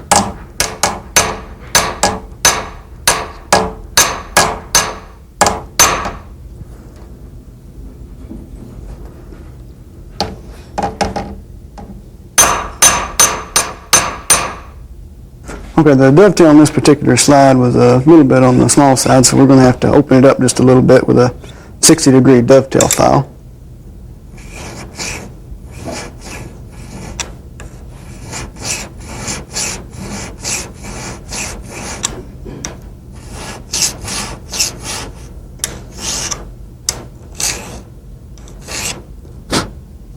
Shouldn't take much. A little shot of oil on it before you try to drive the sight. Makes them a lot easier to install.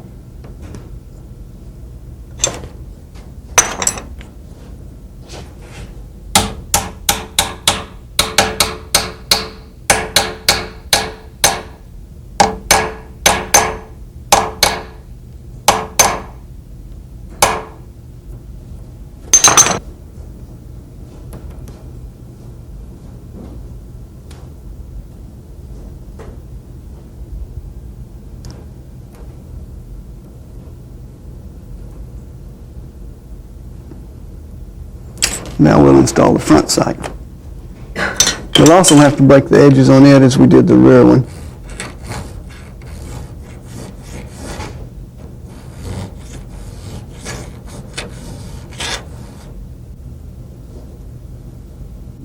Our front one also needs opened up just a little.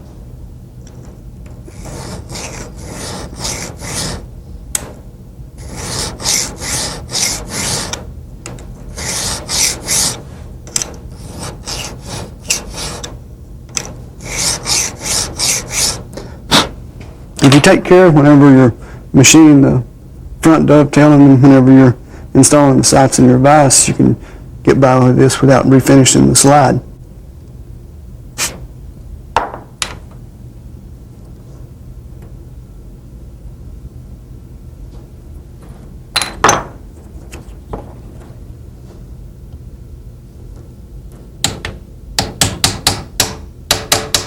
when drifting this front side into place, you need to be sure and only strike it on the lower part and not up on the blade section, or you might damage your insert.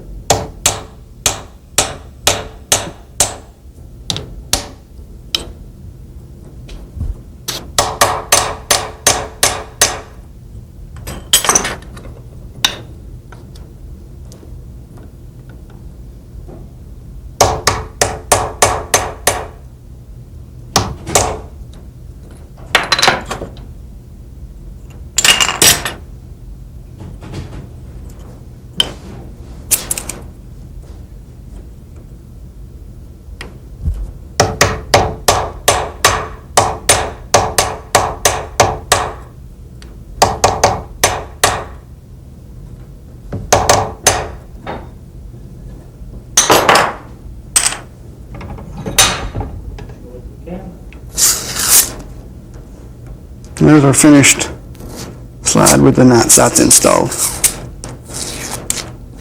Let's look right up at, he's gonna get shot that way. Now turn it around so the barrel faces right down the holder. All right, and hold on, he's focusing. And that's how it's supposed to look. Turn the slide around and give it a back feed. Yeah, there you go. Wait, hold on, he's focusing.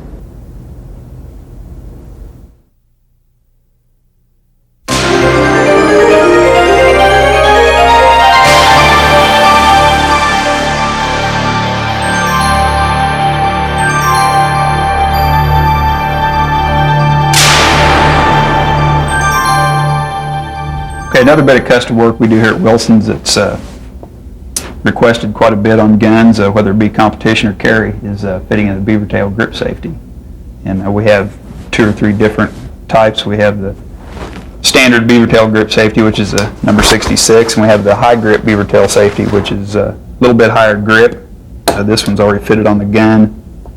And the advantages of this part here, first of all, it allows the felt recoil to be spread out across the web of the hand, and feel better when you shoot the gun. You get a little more control, and also being the higher grip, the gun will sit down lower in the hand, and therefore you can have more control on it. Better control in rapid shooting. Like I said, the part we're going to be fitting is our 298 blue high grip beaver tail. One of the new features on this part here is this little pad down here that we've added on. A lot of people, they'll see those in the catalog, or they'll see them on a friend's gun or something. They'll say, boy, I don't think I'd like that feel in my hand. But believe you me, you don't feel it. You don't. And the idea of it is positive depression of the grip safety when you grab hold of the gun out of the holster. Little added extra height there to where, like I said, when you grab the gun, it's going to be depressed all the time. A lot of people, they want to cut that leg off or pin their grip safeties, which we don't do any of that. It's not a good idea to do that. You defeated the safety feature of the gun. But this helps a lot on making sure that beaver tail is depressed every time you grip the gun. So take our little commander here, and there's some frame alteration. You can see here this tang right back here, the beaver tail will have to be fitted up to in order for the holes to line up for your thumb safety to go in. We're going to have to machine some of that off. And we've got our own little part we've made that we can put in there and grind that off or mill that off to where we can get close to start fitting that part on there. Brownells also sells a jig that you can install in the frame and grind right down to it, and it'll get you real close. This just the same way. But I've got a frame here that we've already machined down and got close. And basically it's going to get you to the point where you can put the beaver tail in the gun and start to get it. As you can see, it's approaching. It's still a long ways off, but it's approaching the holes lining up to put your thumb safety through there. And what you want to accomplish by doing this is after you get that machined off, you want to slightly on both sides of the frame is a file that contour and that round right there to get that beaver tail to swing freely and to operate in order to block your trigger movement in there and work right on the gun. Now, we've got this gun over here that's already been fitted up.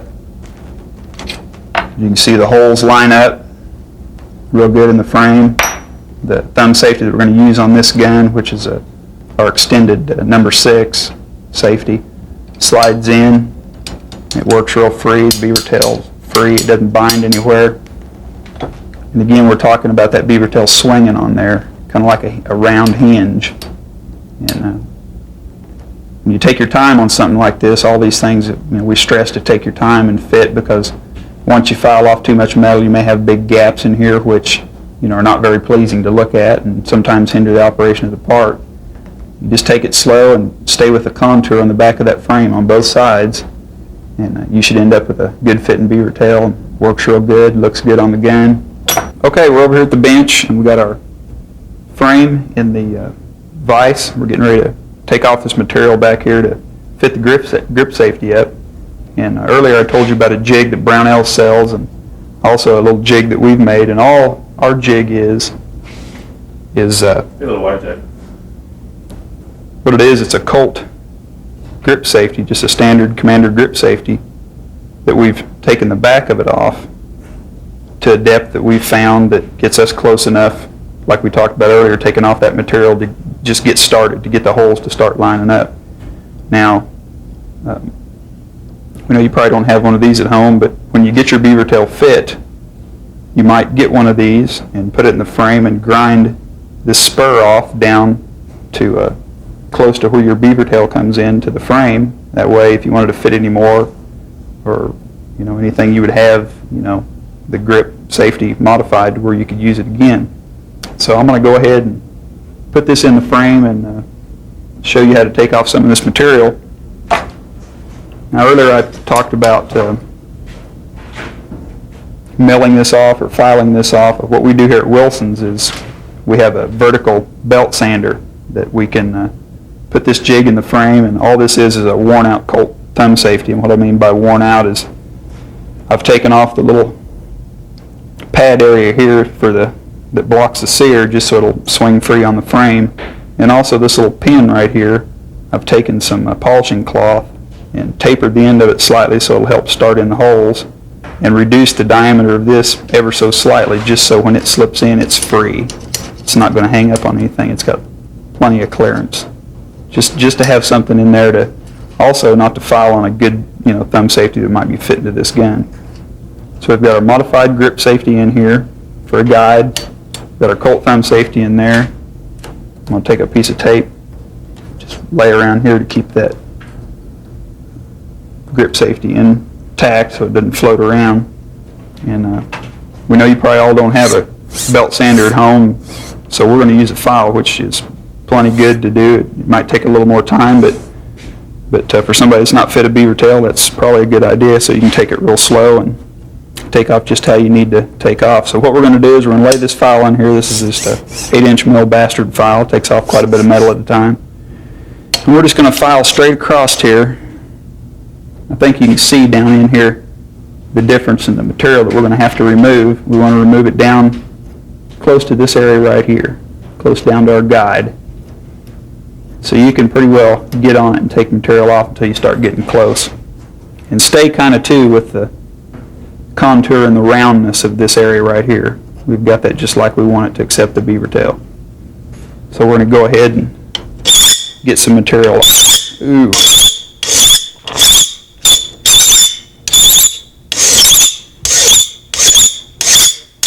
Last one you saw us, we had the frame in the vise, working on to get the beaver tail to fit down into the frame.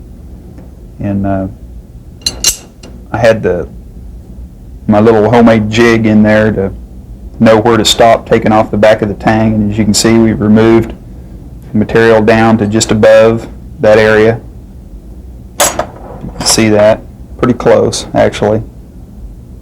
And we're going to get to where we can get our part, and it will start to fit into the frame.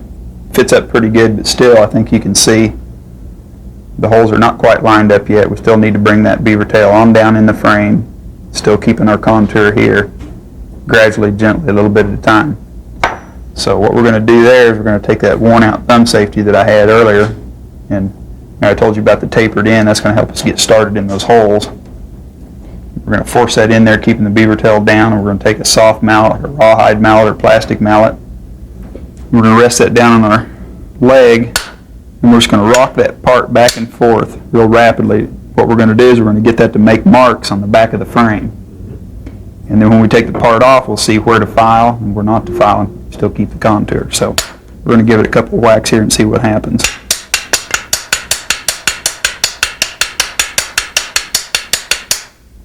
You want to go ahead and do that to both sides. Safety on the other side.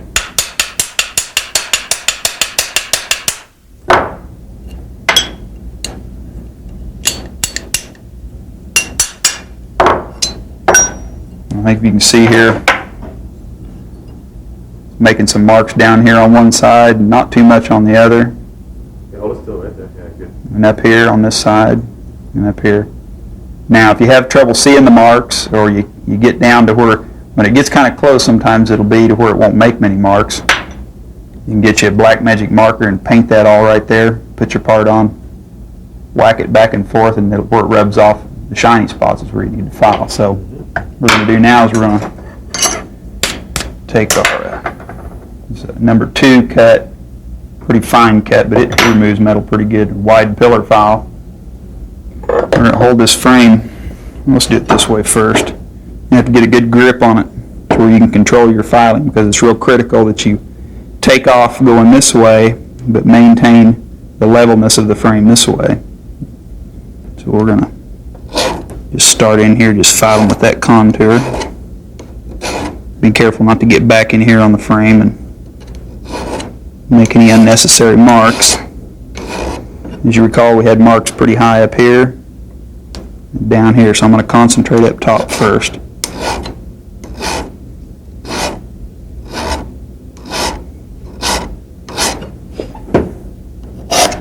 I'm going to go on around. Again, just take your time, and the more time you take and the careful you are, the better beaver tail you're going to have fit. And just switch to the other side, whatever's comfortable. If you need to put it in a vise, we'll put it in a vise. It's just easier for me to put it up against the bench.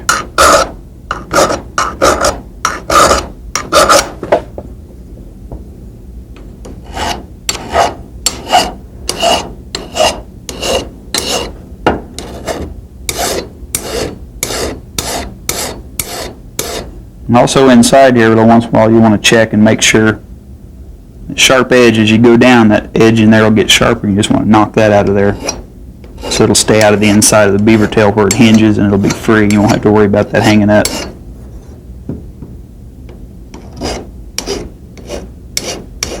And then we'll go back to putting the part back on. We'll hit him some more.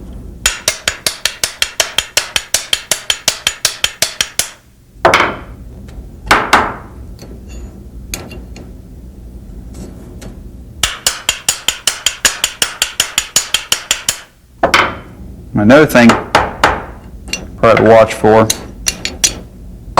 is that the inside of the slide might be rubbing on the side of your beaver tail. This one's not too bad, except for right there it'll also make marks.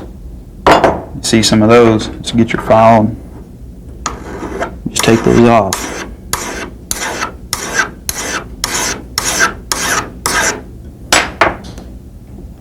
You can go back and see where it's made some marks again. Right there. Not so much over here, so that's why I spend a little more time filing over here than I do here.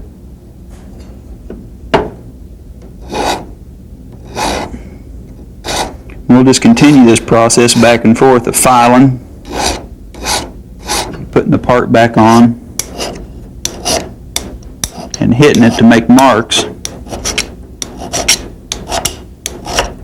until we get our holes to line up, and that beaver tail's in, the holes will start to line up.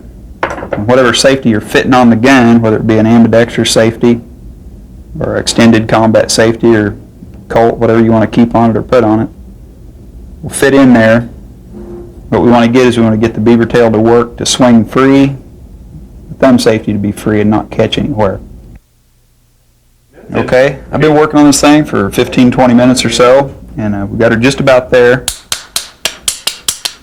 Hit it a few more times and file it, make sure it works real free and swings real good.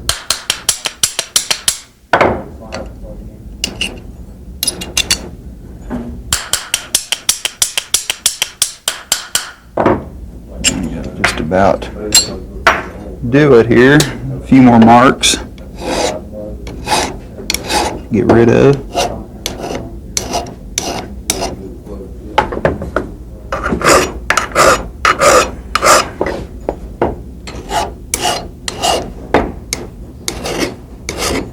Make sure these are edges broke in there. Let's see what we got now. Okay, now the safety we're going to be using on this gun, which is a stainless extended combat safety, the number 6. What we're going to be using, I want to make sure that fits in there free. And you can see that's pretty free with the beaver tail in, and also the beaver tail that we've got on it swings pretty good and free. And you can also look around here. You can see there's a slight gap there, but you can't be perfect. That just, fouled a little bit out there, but you can see it's good and snug around there, but it still swings. Pretty snug all the way around. Swings real free. Everything's in good shape. So basically, your beaver tail is fit to the frame. As far as the material removal back here, the only other thing you might consider is if the beaver tail sticks up anywhere along here, which this one fits down pretty good, if there's any frame sharp edges, there usually always is on this side. There's a little bit right there. But I don't think it's enough to, if you wanted to leave it like that, it wouldn't give you any trouble. But if you want to go to the extra time to take a large half-round file and file that down, contour that into the beaver tail, well, we do, that on most all of our guns here, especially ones that we refinish. Just contour that all around there, and you can come up with something that looks kind of like this right here. We can see when the beaver tail's down, there's no sharp edges at all. The line of the beaver tail follows the line of the frame pretty much exactly on both sides. There's no holes or gaps. It's all smooth right there. Put your hand on there, any movement or anything, it's not going to snag you or anything. So basically, that's it for fitting the beaver tail.